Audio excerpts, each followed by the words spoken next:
Assalamualaikum kawan-kawan. Nama saya Alia. Hari ini kita dekat Setia City Mall.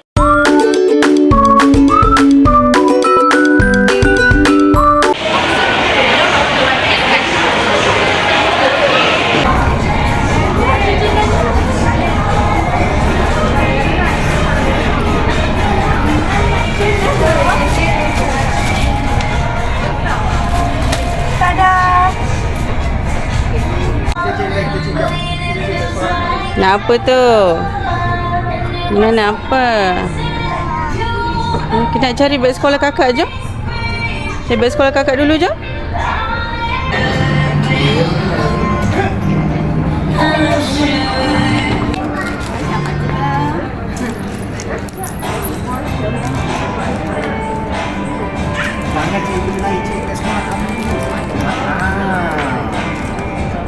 Jangan lupa dah tujuan nak cari beg.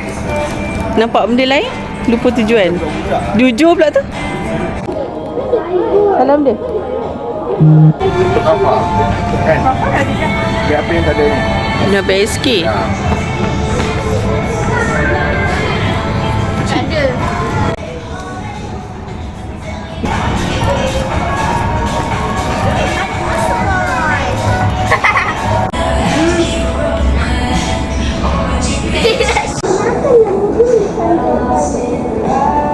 Wih, dia pantai ke sini.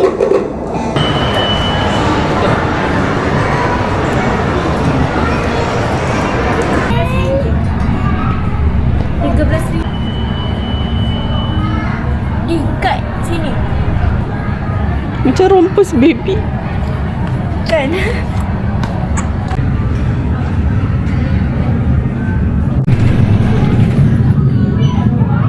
Ish. Dah. Macam mana ni? Dah go. Go, bayar. Nah. Siapa ni? Siapa ni? Tak nak sopi. Tak nak sopi biasa je.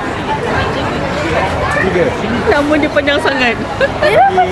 Coklat gelas satu. Kau tak nak pilih?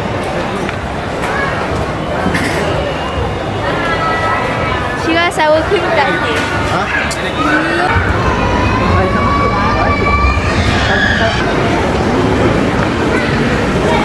Bye.